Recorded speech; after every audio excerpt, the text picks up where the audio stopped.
The locals always whispered about the Callahan farmhouse, the kind of whisper that begins in childhood and never fully leaves the bone. It sat at the end of a cracked dirt road, half swallowed by vines, its windows blind with dust, its roof sinking as though the land itself wanted to bury the structure and everything it once sheltered. No one had lived there for more than 30 years, not since the two eldest Callahan children disappeared overnight, abandoning their chores, their parents, and every scrap of their lives without so much as a note. Most believed they ran away together, though no one ever dared say why. Some secrets were too ugly to say aloud. When the county finally decided to demolish the place, a team of contractors arrived at dawn, expecting nothing more than rot and mold. But by noon, they had called the sheriff twice. The first time, because they uncovered a locked attic filled with boxes of brittle letters, torn photographs, and warnings etched into the wooden beams like frantic prayers. The second time, because beneath the floorboards, they heard knocks. Faint, irregular, but unmistakably human. No one wanted to believe it. No one wanted to lift those boards. But the sheriff insisted, and what they found below would stain the memory of everyone present. Two figures, thin as shadows and twisted by years of confinement, blinked up through the dust and daylight they had never seen. Their limbs bent unnaturally, as though shaped by a sculptor who had run out of time. Their faces, no one would speak of their faces again. The twins were alive, breathing in shallow, rattled gasps, their eyes darting around the room with an intelligence that unsettled even the hardest men. They didn't cry. They didn't speak. They only stared, as if studying the world they had been denied. In that moment, the truth rose like a stench from the earth. The missing Callahan siblings hadn't run away. They had stayed. Hidden. Buried their existence under the farmhouse and left behind the living evidence of their secret. And the deeper investigators dug into the journals found upstairs, the more they realized the twins' deformities were not the most disturbing part of the story. What truly unsettled them was the implication that the children had not been alone in that basement. Something, or someone, had been with them. And whatever it was, it had vanished long before the rescue team arrived. The isolated rural community had always carried its secrets in silence, as if the wind itself had been trained to hush anything too dark to speak aloud. Generations had lived and died in that valley, each passing down fragments of a story most pretended not to know, a scandal involving the eldest Callahan siblings whose disappearance had never been explained. Outsiders found the town quaint, peaceful even, with its wide fields and weathered barns, but those who had been born there understood that peace was only the surface. Beneath it lay a memory the townsfolk had collectively buried, a memory that tightened in their throats whenever anyone mentioned the old farmhouse at the end of Ridge Hollow Road. That house, once a symbol of a hard-working family, had become the place no one approached after dusk, its windows dark and its silence heavy with things better left undisturbed. The scandal had started subtly, the kind of rumor that floats between porch conversations and church pews. People noticed the Callahan siblings spending too much time alone together, slipping away from chores, sharing glances that carried something unreadable. Their parents kept a stern household, but even sternness couldn't mask the growing tension inside those walls.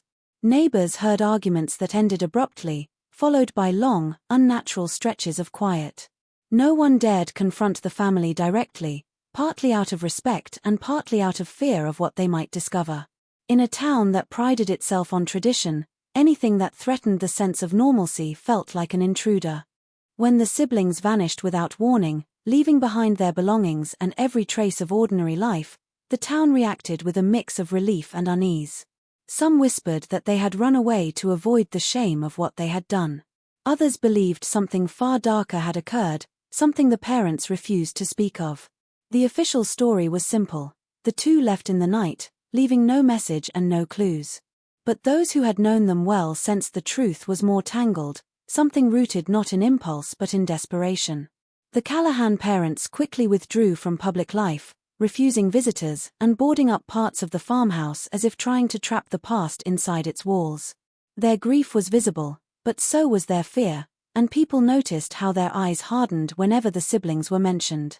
Over the years, the scandal faded into an unspoken rule, something children were warned about but never explained, something adults avoided with deliberate caution. The farmhouse stood untouched, aging and sagging under the weight of secrets everyone pretended were forgotten, even though they shaped the very atmosphere of the valley.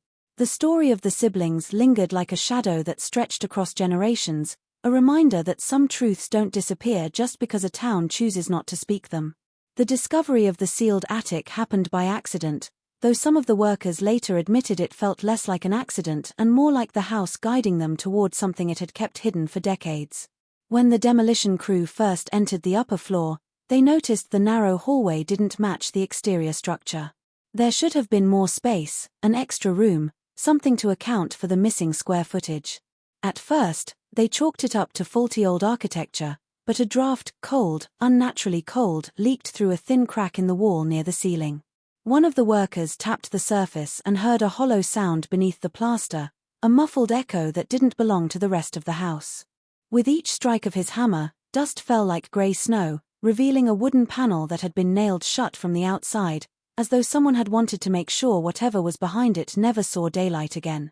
When they pried the boards loose, the stench of stale air and mildew drifted out, carrying with it a chill that made even the seasoned demolition crew pause. The attic was cramped, lit only by a single slit of light that slipped through a gap in the roof. The floorboards groaned as they stepped inside, the sound sharp and uneasy, like a warning.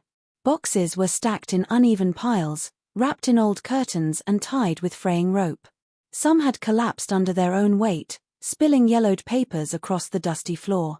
Scrawled across several boards in the attic, carved deep with something sharper than a knife, were messages scratched by an unsteady hand, short, desperate lines that made no sense at first glance. One read "Don't let them speak," another "Light hurts them," and another simply "Forgive us." Each message seemed less like a note and more like a plea. Among the boxes were dozens of journals, their pages filled with hurried handwriting that slanted into panic. Letters were folded with trembling creases, some addressed to no one, some addressed to God, others addressed to children who should never have existed. Torn photographs showed the Callahan siblings smiling stiffly at family gatherings, but several had been ripped straight through the middle, separating the two as if someone had tried to erase the connection between them. The workers sensed something was terribly wrong long before they called the sheriff. They whispered among themselves, unsure whether they were trespassing into a forgotten tragedy or something far more disturbing. One of them swore he heard a faint tapping beneath the floorboards, but the others brushed it off as old wood settling, unwilling to accept the possibility that the attic was hiding more than old paper and family shame. The space felt preserved, sealed not to protect it from the world but to protect the world from whatever truth had been forced into silence within those walls. Villagers had long grown accustomed to the unsettling quiet around the old Callahan property, but there was one memory none of them could fully shake, no matter how many years passed. It began innocently, whispered by a few older residents, until it took on a life of its own, stories of infant cries drifting across the fields long after the Callahan siblings had vanished. The first person to mention it was an elderly woman who lived closest to the property. She claimed she heard soft wailing late at night, a fragile, trembling sound that rose and fell with the wind. She dismissed it at first, thinking it was the echo of a fox or the whine of some stray animal, but as the nights went on, the cries grew clearer, unmistakably shaped like the breathy, irregular sobs of a very young child. The woman mentioned it once at the general store, half joking, half worried, but the room fell silent around her. Several faces had stiffened, as though she had said something that should never be spoken aloud. Other villagers reluctantly admitted they had heard the same thing, soft, rhythmic sounds floating from the direction of the farmhouse, always between midnight and the first hint of dawn. The timing unnerved them. Babies didn't cry like that in the middle of the night unless something was wrong. And no family lived in the house anymore. No lights. No movements. Just the hollow frame of a collapsing home that should not have produced any sound, let alone the echo of a helpless child. For years, people tried to rationalize it. Some blamed wild animals, though no one could name a creature that sounded quite so human. Others said the wind played tricks through the broken windows and loose boards, creating the illusion of crying. A few insisted the valley carried echoes from miles away. But those explanations never fully eased the tension, never fully convinced anyone. What truly unsettled the villagers was the pattern. The cries didn't happen randomly, they came in short intervals, sometimes repeating for 3 or 4 nights in a row before falling silent for a week. Then they would return, faint but clear, as if something beneath the house stirred only when it needed to. Farmers working the early morning shift claimed that even their animals reacted strangely, horses refusing to walk past the property line, dogs growling at nothing visible, cattle pulling away as though sensing a presence that humans could not see. No one dared approach the farmhouse to investigate. Curiosity had limits in a place where history carried sharp teeth. In time, the villagers made an unspoken agreement to ignore the cries, to pretend they were part of the natural night. But deep down, everyone knew something was wrong, something fundamentally unnatural. The disappearance of the siblings had never felt complete. Their absence lingered like unfinished business, and the cries seemed to confirm what no one wanted to admit, that something, or someone, had been left behind in that decaying house, hidden from sight yet unable, or unwilling, to remain silent. When the floorboards of the Callahan farmhouse were finally lifted, the workers expected to find nothing more than damp earth, maybe a few rodents, and the remnants of a home abandoned far too long. Instead, the moment the boards cracked open, a smell rose, sharp, sour, and strangely warm, like breath that had been trapped for years. A beam of daylight slipped into the darkness below, and something shifted, a faint rustle followed by a soft, wet inhale. The sheriff, standing just behind the workers, leaned in with a frown, unsure whether he'd imagined the movement. But when another sound emerged, fragile, almost like a trembling gasp, everyone froze. It wasn't an animal. It wasn't the settling of the house. It was unmistakably human. With flashlights trembling in calloused hands, they lowered themselves into the darkness, each step echoing through a narrow, hidden chamber carved beneath the house.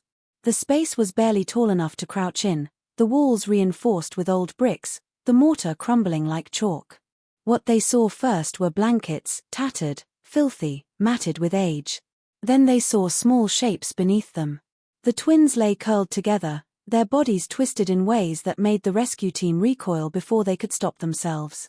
Thin arms bent at unnatural angles, legs shaped wrong from years of confinement, and ribs so visible they cast shadows against their skin. Their faces were the hardest to look at. One twin's jaw seemed displaced, as though it had grown skewed under pressure, while the other's eyes sat too deeply in their sockets, large and reflective like an animal's caught in headlights.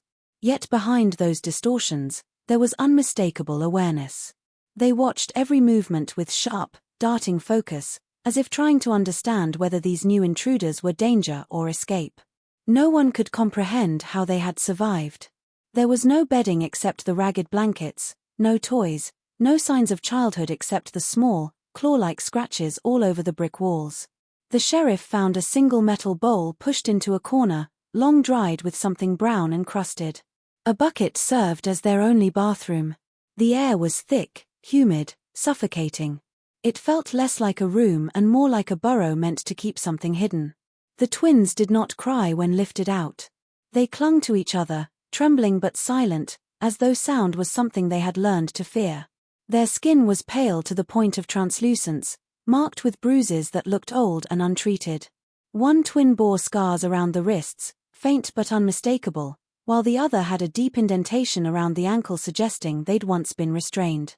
As they were carried out into the daylight for the first time in their lives, they flinched violently, burying their faces against each other's necks, reacting as though the sun itself were a threat. The workers and sheriff exchanged looks heavy with horror and confusion. These children weren't just victims.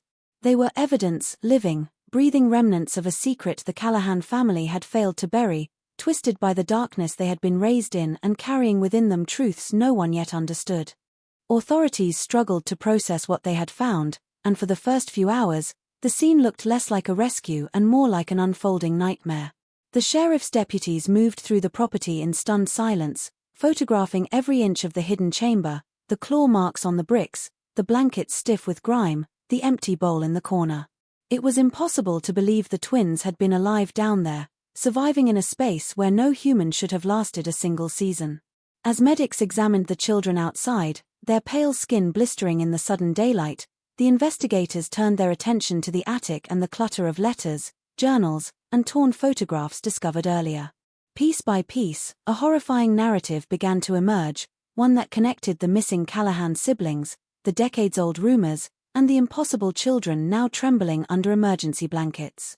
The letters were the first solid clue. One was dated shortly before the siblings' disappearance and hinted at a pregnancy, written in a fragmented, frantic tone that suggested both shame and desperation. Another described the consequences of what we've done and begged for forgiveness from a God the writer clearly feared. The handwriting matched the older sisters'. The journals were even more disturbing, filled with fevered entries about hiding the children, protecting them, and keeping them away from the light, as though daylight itself posed a threat. The writers spoke of the twins in alternating tones of love, terror, and confusion, describing how the infants didn't cry like normal babies and how their bodies seemed to change in ways that terrified the parents. There were entries about the siblings' intention to flee, but also entries hinting they had grown too fearful to leave the basement, as though something inside had taken control of their lives and narrowed their world to the confines of that underground room. The sheriff laid all the pieces out: the sealed attic, the pleas carved into the wood, the journals drenched in paranoia, the letters about impending shame, and the hidden chamber large enough for nothing but survival. The truth was no longer deniable. The twins were the children of the missing Callahan siblings, born in secrecy, hidden in panic, and left in confinement after their parents either fled or died. What stunned the investigators most wasn't just the incestuous origins of the twins or the cruelty of their imprisonment, but the notion that the parents had tried, at least in the beginning, to care for them. The bowl in the basement suggested attempts at feeding them. The blankets indicated someone had once tucked them in. But over time, everything suggested that fear had overtaken whatever fragile affection the parents had felt. As authorities connected the dots, a chilling realization settled over them. The Callahan siblings had not simply run away. Something had happened inside that house so overwhelming, so psychologically shattering, that they had sealed their own children beneath the floorboards and vanished without explanation. The survival of the twins was no miracle. It was a testament to a secret so monstrous that the family had chosen disappearance over confession, leaving the result of their forbidden union buried alive in the darkness they hoped no one would ever uncover. The more investigators and medical staff observed the twins, the clearer it became that their abnormalities weren't merely the result of genetics or confinement. There was something else, something deeply unsettling in the way they moved, the way they reacted, and the way they seemed to understand their surroundings far more quickly than anyone expected. During their first examination at the county clinic, nurses noticed the twins didn't respond to touch the way ordinary children would. They recoiled from light, shielding their faces with twisted arms, but they did not flinch when needles pierced their skin or when cold instruments brushed their bruised limbs. Their senses seemed inverted, hypersensitive to some stimuli, almost numb to others. When one twin was separated briefly for tests, the other reacted instantly, not with cries or panic, but with a sharp, guttural sound that reverberated through the room, a sound so unnatural it silenced everyone. Doctors documented behaviors that defied explanation. The twins rarely blinked, their eyes tracking movement with eerie precision. They sat unnaturally still for long periods, as though conserving energy, but then moved with startling speed when startled. Their vocalizations were sporadic and strange, consisting mostly of soft clicks, low hums, and short bursts of whispered syllables that didn't form any recognizable language. Yet the children understood commands almost immediately, tilting their heads, following pointing fingers, or turning away when told. A social worker noted that one twin seemed to mimic her tone perfectly, repeating a string of sounds in her exact cadence even though he couldn't form the actual words. More disturbing were the reactions they had to certain objects.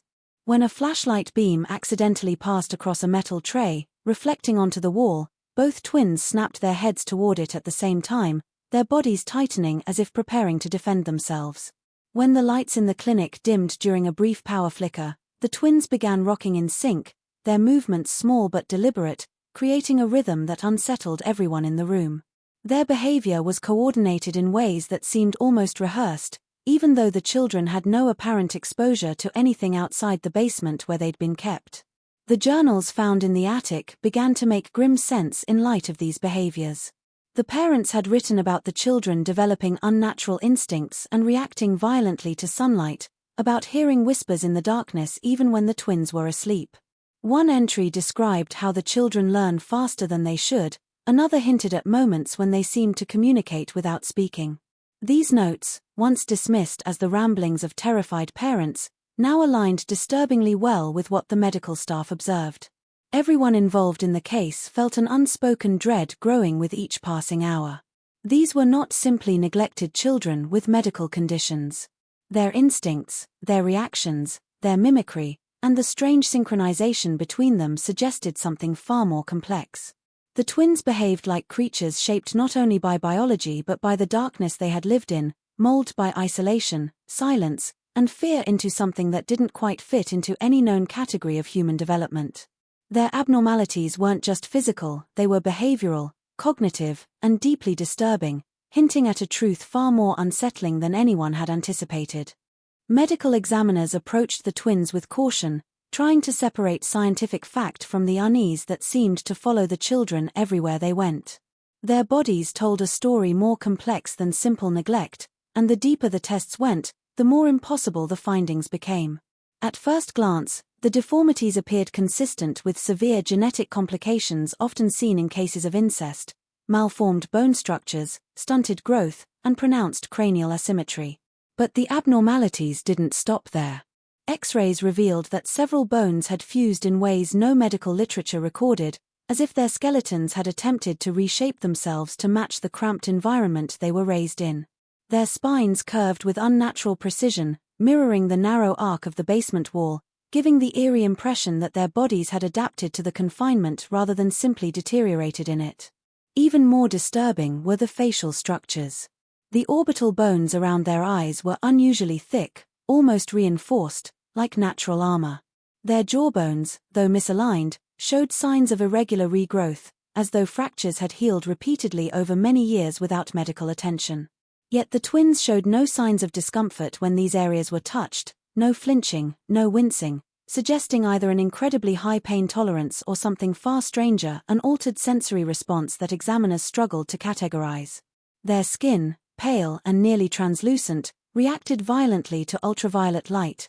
Even brief exposure led to blistering, confirming the journal's frantic warnings about sunlight.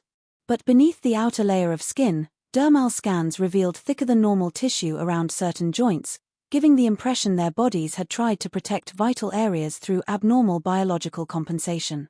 Blood tests deepened the mystery. Their hemoglobin levels were unusually high, far beyond what would be expected even in children raised in low-light environments. It gave their blood a darker, almost viscous appearance. Their hormone levels were irregular too, not corresponding to any developmental stage recognized in children their age. Brain scans brought the most troubling discovery. Their neural pathways showed patterns typically seen in children exposed to years of sensory deprivation, yet certain regions, particularly those associated with pattern recognition and reflexes, showed heightened activity, almost hyperdevelopment. It was as though parts of their brains had remained dormant while others had evolved beyond normal human function. What unsettled the examiners most was the sense that the abnormalities didn't point neatly to a single cause. Incest alone could not explain the fused bones, the thickened orbital ridges, the heightened neural responses, or the strange resilience their bodies displayed. Nor could neglect fully account for their physical adaptations, their synchronized behaviors, or the unblinking awareness with which they observed everyone in the room. The findings hinted at a combination of factors: genetic damage, environmental distortion, and something intangible yet undeniably present in the children's physiology. Every test result seemed to raise a new question, each one leading further away from an explanation rooted in conventional science and closer to the unnerving possibility that the twins' condition was not just a medical anomaly but the product of years spent evolving in darkness, isolated from the world, shaped by both their bloodline and the environment that imprisoned them. Attempts to communicate with the surviving twin proved far more difficult than anyone had anticipated. From the moment the children were brought into the care of social workers and child psychologists, it became clear that standard methods of interaction, spoken questions, gentle encouragement, even physical gestures elicited responses that were startling and often disturbing. The surviving twin rarely spoke in recognizable words, relying instead on fragmented sounds, clicks, and whispers that carried rhythm and cadence but no literal meaning. At first, the The staff assumed this was a developmental delay caused by years of isolation, sensory deprivation, and trauma. But as sessions progressed, it became apparent that the twin understood far more than he or she was willing to reveal. Questions about the outside world, other people, or the staff themselves were often answered with a tilt of the head, a sudden flinch, or a repeated string of sounds that mimicked the exact tone of the person asking, as though the child were reflecting thoughts back rather than attempting to answer directly. The journals found in the attic began to shed light on these unusual behaviors. Entries from the parents spoke of moments when the twins seemed to communicate without speech, signaling each other with subtle gestures, nods, or eye movements that carried meaning beyond the surface. The surviving twin exhibited exactly this type of behavior during interviews, making eye contact with such intensity that even trained professionals felt disarmed. When confronted with photographs or objects linked to their past, the child sometimes reacted violently or with an unexplainable calm, as if some internal logic dictated how and when responses should be allowed. In one session, a therapist held up a worn family photograph, and the twins' lips moved in a murmur of words taken directly from the old journal, phrases no one outside the farmhouse had ever spoken aloud. It was clear that these writings had been absorbed by the child almost as if they were a second language, a voice inherited not just from the parents' memories but from the very walls that had confined them. The twins' reactions extended beyond communication to an uncanny awareness of environment. Doors opening, distant footsteps, and sudden changes in lighting prompted immediate, coordinated reactions, sometimes synchronized with the other twin when both were briefly together.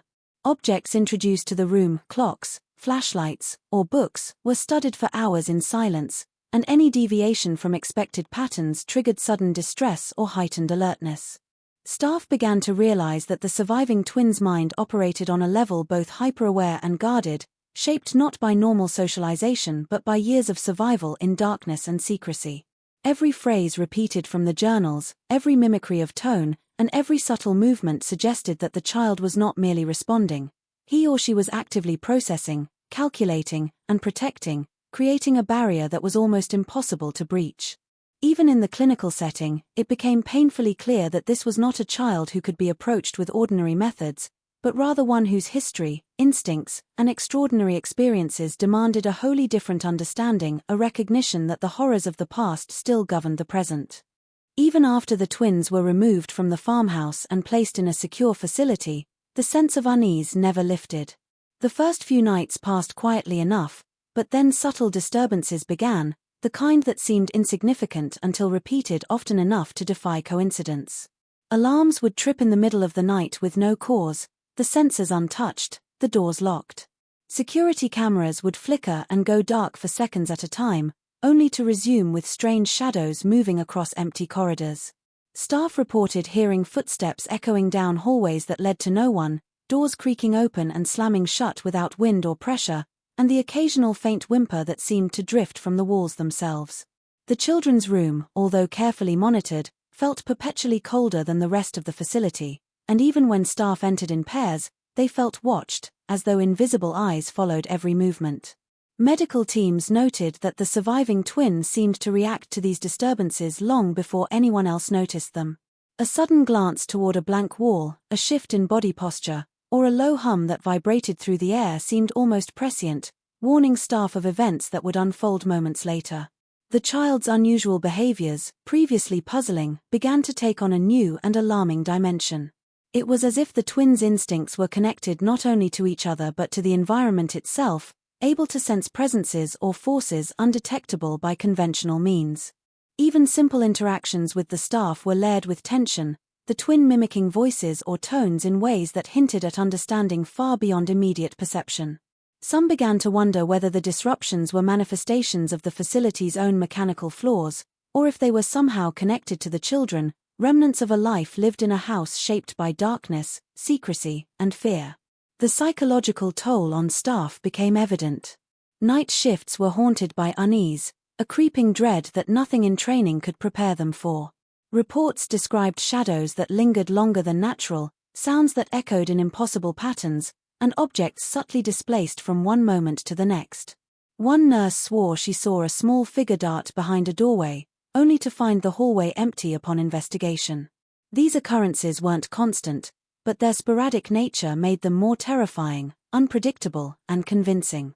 Even security footage, carefully analyzed, captured moments that could not be explained: flickers of movement, silhouettes in rooms that had no entrances, and a faint but distinct presence that seemed to pass through walls.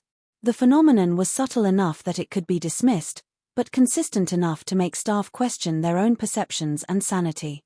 The facility, built to protect and nurture, had become a stage for something unresolved, an echo of the horrors the twins had endured.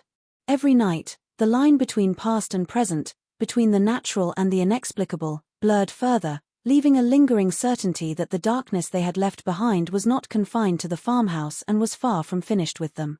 The surviving twins' escape was sudden, violent, and impossible to predict, shattering the fragile sense of control the authorities had fought to maintain. One evening, during a routine check, the child was found missing from the secure room, the locks untouched and the doors still sealed from the inside. Panic rippled through the staff as they frantically scoured the facility, calling for assistance and retracing every possible route of exit. Security cameras offered no clarity, only brief, fragmented glimpses of movement that seemed to defy the layout of the building, shadows that slid along walls as though the child had passed through them rather than around them. It became painfully clear that the surviving twin was no ordinary child. The months of confinement in the farmhouse and the hyper-awareness that had been documented were manifesting in ways no one could anticipate. Theories about tunnels, hidden passageways, or even supernatural abilities began to circulate among staff, though none dared voice them aloud. As the search intensified, the child's presence, or rather, the traces left behind, became increasingly unnerving. Furniture was subtly shifted in rooms previously checked, doors that had been locked tight were ajar, and a faint trail of marks appeared along floors and walls, almost like a code or message. The surviving twin had left behind something deliberate, a scrawled message in charcoal, hastily written yet unmistakably legible, declaring, *, the family isn't done yet. It was both a warning and a proclamation, chilling in its simplicity. Whoever had written it, this small, fragile child with twisted limbs and abnormal features, had the composure, foresight, and cunning to orchestrate an escape without detection, and the intention to terrify anyone who might try to intervene. The staff, shaken and disoriented, realized they were no longer dealing with a rescue operation but with a situation that exceeded comprehension, where the lines between victim and threat had blurred. Authorities immediately contacted neighboring communities, local police, and search teams, but the twins' presence seemed to elude conventional tracking methods. Witnesses reported glimpses of a small, pale figure slipping through fields at night, moving with unnatural agility, and vanishing before anyone could approach. In some accounts, the figure appeared to pause, observing those searching, almost as if testing their intentions or measuring their fear. It became clear that the surviving twins' intelligence, honed through years of isolation and survival, had transformed into a form of calculated awareness that made capture nearly impossible. The escape underscored a grim reality. The horrors of the Callahan family extended beyond the confines of the farmhouse and the hospital, into the wider world. The surviving twin was no longer just a symbol of abuse or neglect but a living reminder of a secret that had been forcibly hidden for decades, a secret capable of outsmarting and eluding those who thought they were in control. Each shadow, each whisper of movement in the night, carried the possibility that the child was near, watching, waiting, and fully aware of the terror left in their wake. The message scrawled on the wall lingered in everyone's minds, a haunting prophecy suggesting that the story was far from over, that the darkness the family had sown had not been contained, and that whatever force had emerged from that hidden basement was only beginning to assert itself.